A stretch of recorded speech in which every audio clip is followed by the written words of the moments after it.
Good evening. Welcome to the Gay Liberation Network live call-in show here on CAN TV. This evening we are focused on LGBTI solidarity in Africa, and we have a very special guest with us from South Africa tonight, Judith Kotzé of I Am Ministries, a organization that is furthering an inclusive message throughout faith communities within various parts of Africa, beyond South Africa itself and within. And there's a full weekend of events going on this weekend, as well as over the next couple of weeks, focused on how Chicagoans and Africans can unite to improve the experience for LGBTs, for all of us, basically. And we've got some information here for you to pay attention to on your screen. So all of this information can be found at our website, gayliberation.net. And tomorrow at 2 p.m. is the first event, Chicago Forum on LGBTI Solidarity. It is at the Episcopal Center at 65 East Huron, which is Huron and Wabash area in River North, near Michigan Avenue. And there's going to be Judith, as well as a couple of folks from Nigeria that will be on a panel discussion, followed by breakout sessions for us as Chicagoans to engage with Africans on ways to advocate with them and improve the situation for both people in Africa as well as folks that might decide to leave Africa to come to Chicago and be seeking refuge and asylum. As you can see, note on the t-shirt that this fellow's wearing, we are not illegal. The laws in Africa are illegalizing lesbian, gay, and bisexual persons, and we are united in our effort to open the borders to LGBTs fleeing that kind of violence and legal ramifications. And we also know that right here in the United States, our immigrants are being considered illegal, and that the best way to provide everybody with a safe place is to stop deportations here in the United States, no matter where the person is from. And so join our contingent at the Gay Pride Parade on Sunday, June 29th. We'll meet at 11 a.m. at the Target on Broadway.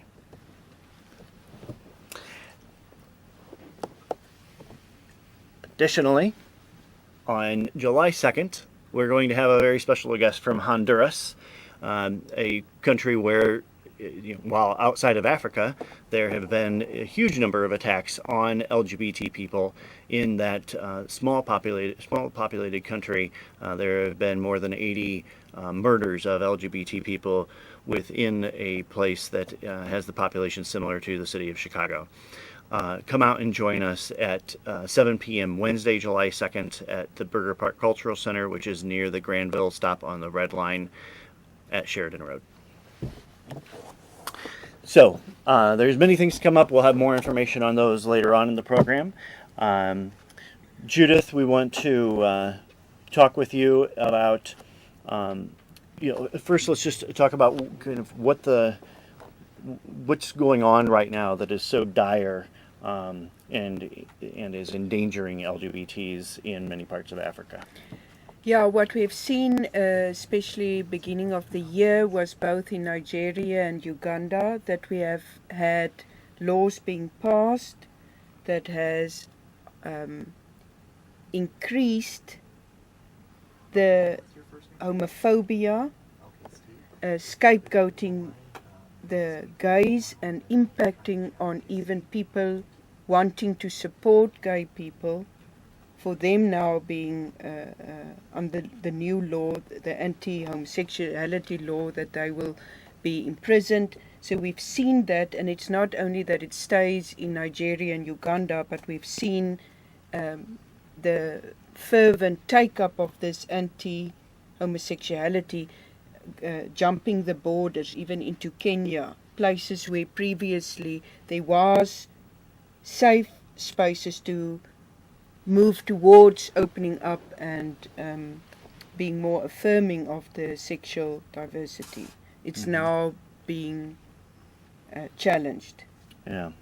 So, laws are being passed as well as society is becoming harmful. And in South Africa for quite a few years, and I understand it's getting worse, lesbians are particularly socially attacked. Yeah, even although we have the most progressive constitution in the world affirming and protecting LGBTIs, we also are very far from what the law gives us and what we actually experience in the daily lives. So black lesbians especially are being targeted, and then what they've coined as corrective rape is they are raped so that they can be corrected to understand what is a woman, what is a man, and that a lesbian cannot be with another woman as a man can be. So it is, it's really challenging. Yeah. And so both the legal attacks as well as social. We have a caller. Steve, welcome to the show. Yes, thank you for taking my call. I wanted to make a couple of points on a couple of different issues. One, I think that not enough Americans are aware of the fact that it is our citizens, actually, evangelical, right-wing Christians, that have actually influenced public policy in many parts of Africa, who have gone there and explained again, in their misguided way, exactly why it would be fitting and proper to create laws which make homosexuality a crime, which make these behaviors a crime. So this is not the case that this is simply out of the indigenous culture. In fact, you've got Americans who are actively pursuing these kinds of policies and promoting them there, and they are the basis for some of the laws that are being created. So make no mistake, it's some of our own people that are helping to oppress people somewhere else. I would say, with regard to the question of immigration, I think that ideologically, I certainly can sympathize with your position with regard to stopping deportation. But again, that begs the question. I mean, what happens then? The American Political Science Association estimates that if they could come, almost 500 million people would come to this country tomorrow. Now, if we don't deport people, I mean, are we really willing to live in an America, the United States of India, or China? I'm an environmentalist. I certainly think that we have too large a population as it is, given our resources, given my desire to preserve species and lands and so forth. So there is a consequence to saying we don't deport, and there's a consequence to having a population that's double or triple at some point. In my life alone, we've doubled the population in this country. Okay. Thanks, Steve. So, yeah, on that first comment about the the fact that American evangelicals are fomenting the efforts against LGBTIs in Africa. There is a good film that is going to be shown on Tuesday at Revolution Books here in Chicago at 1103 North Ashland, around that area, at 7 p.m. And come out, and there's more information on that. And the film is called, I'll think of it later and I'll share it with you. Yeah. Well, one thing I can say, and thank you for the caller highlighting that, it is one thing that Americans can do when they stand in solidarity with LGBTI people in Africa, is to call to account the exporting of homophobia. So that is, I cannot agree more, and we need Americans to call to account the Americans that are exporting that. And that is a huge act of solidarity that you can do. Yeah. But the next thing in the cases like Nigeria and Uganda, where these harsh laws are really impacting on the daily lives of LGBTI people, I would encourage that the help for offering refugee, that extra effort needs to be made to help people, because people are really suffering. Yeah, and to that point on immigration as well. I mean, the people that are here that may be being forced to be deported have chosen to live here because they are facing, potentially danger where they are from, and the ability to get asylum in this country is not an easy task, and it is something that there's a bunch of rules about it, which we're going to talk about tomorrow at the forum, and you can participate in how we're going to try to make change so that it is easier to stay in this country legally and all of that. In the meantime, we know that we have a problem of LGBTs and everyone else who has chosen to live here, and very well that could be just out of personal safety. And so we need to respect that at all times. So this, LGBTs are being particularly scapegoated in Africa. What are some of the causes of what's going on there that's besides the American evangelicals that we just talked about that's causing some of that? I think one part is also the challenge on gender identities. So what is happening is that males are feeling threatened by homosexuality about, in our patriarchal understanding, the superiority of male, how things fit into the society. That's all being challenged just by the fact that you have LGBTI people. So the resistance is to have more security again, to have a position of power, which is not taken, that is not a given anymore.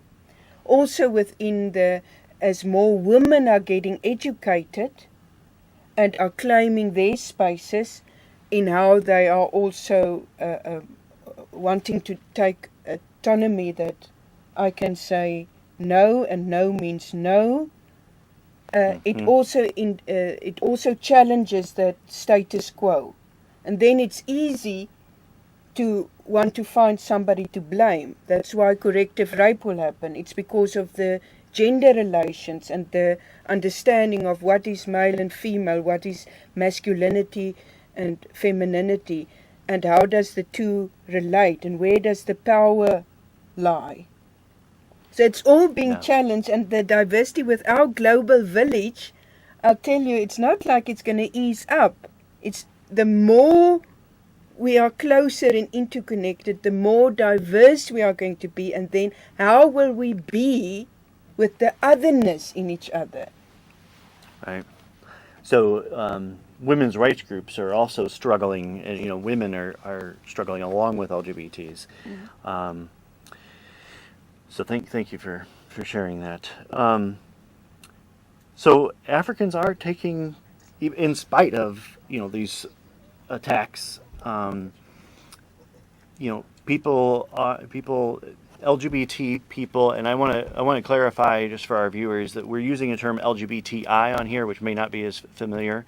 It is lesbian, gay, bisexual, transgender, and intersexed. So folks that are born with varying types of genitalia. And in Africa, that LGBTI terminology is much more is what's used typically. We have a caller that we'll go to quick, and then we're going to talk more about kind of what Africans are doing to take control of their destiny. Bob, welcome to the show. Yeah, I just wanted to make a quick response to something that the earlier caller, Steve, said about stopping immigration into the United States, that 500 million people would want to come here. A lot of those people would probably like to stay where they are, but it's policies of the United States government that have made it so difficult for them to do so, such as NAFTA, which has driven Mexican farmers off the land, U.S. support to the Honduran dictatorship, which has resulted in the deaths of the 80 LGBT people that you referred to. So there are things that the U.S. government is doing that contribute to making life difficult for people all across the globe. All right. Yeah. Thanks. Thank you, Bob. And just because this immigration thing, is kind of a hot topic here, and is for our country right now, so possibly as charged as LGBTIs are in Africa as a social issue that's being dealt with, in the United States, immigration is a hot button issue, and I want to make a statement about the similarities in these two struggles. In 2005, there was a bill that passed both houses of Congress, the Sensenbrenner bill. It passed the House of Representatives, and it would make it a criminal offense to be present in the United States without papers. It also took away any of the client privilege that attorneys and pastors and communities could have to provide safe haven to an undocumented immigrant. And those are the exact same things that these laws in Nigeria and Uganda are doing to LGBTIs. Here it was undocumented immigrants. There it's LGBTIs.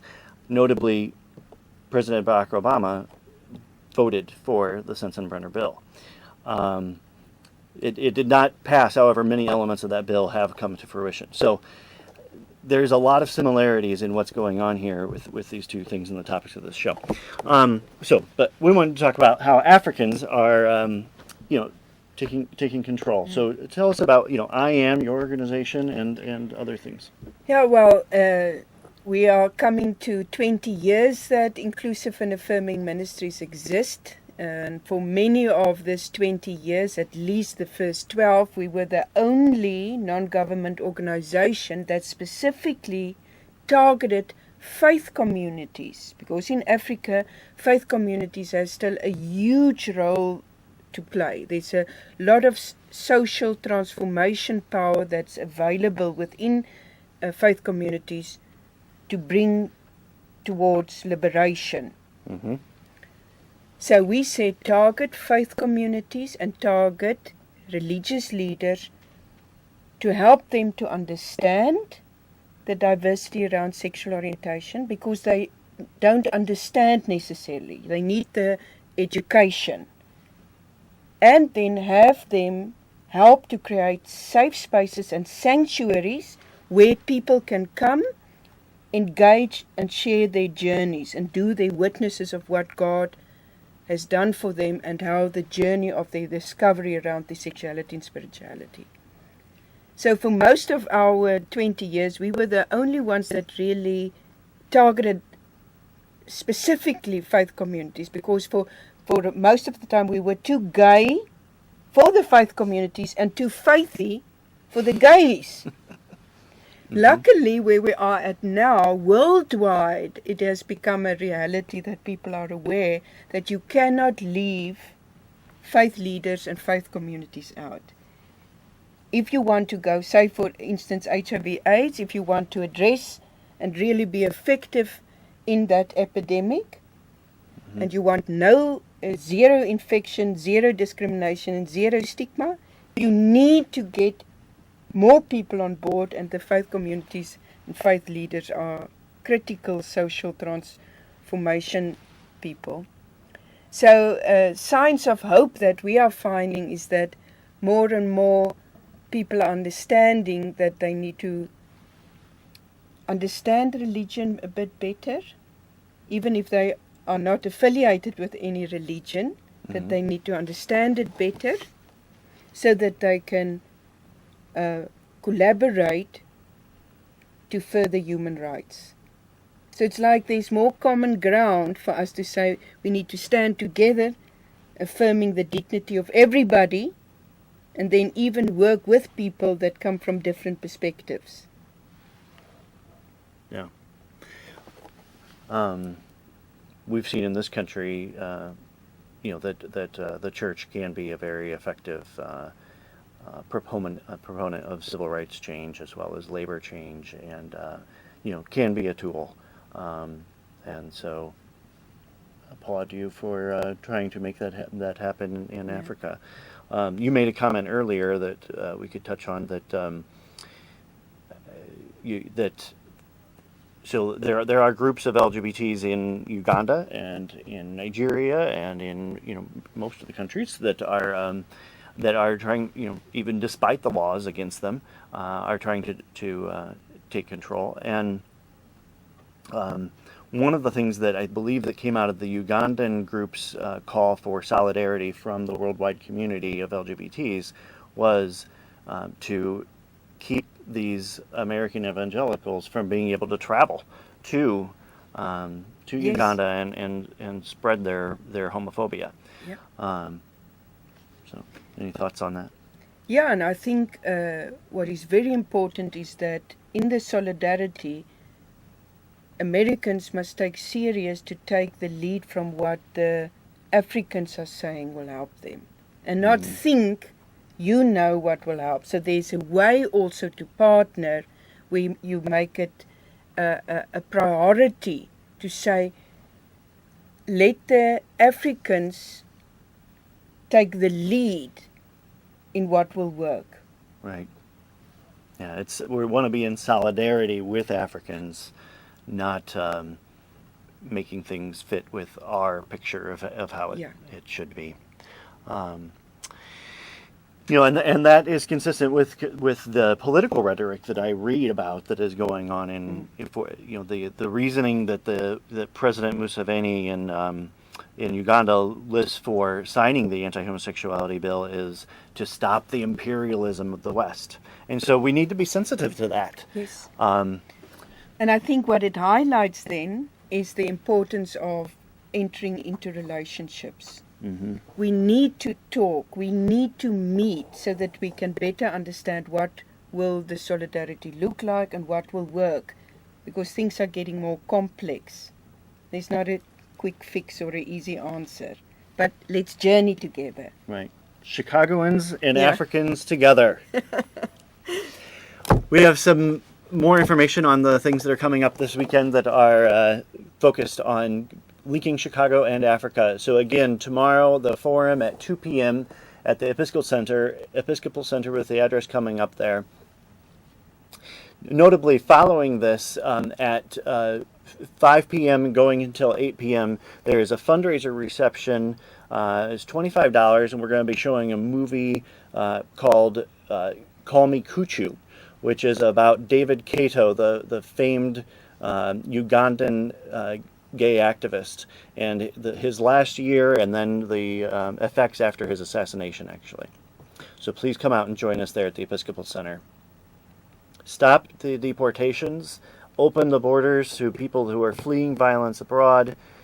We are not illegal. We are not illegal as present immigrants here in this country, with papers or without, and we are not illegal as LGBTI persons throughout Africa. Join us at the Gay Pride Parade. Meet up at 11 a.m. on Sunday, June 29th at the Target on Broadway. Our July 2nd, our usual monthly meeting is at the Burger Park Cultural Center. We are going to have this special guest from Honduras, another country with dire LGBT straits, as well as just horrible violence going on there. An LGBT activist from there, Nelson Arambu, 7 p.m. Wednesday, July 2nd at the Granville Stop on the Red Line. And our next show is in July. This is our last, 6:30 p.m. Friday, July 11th. Happy Pride, everybody! Happy Pride!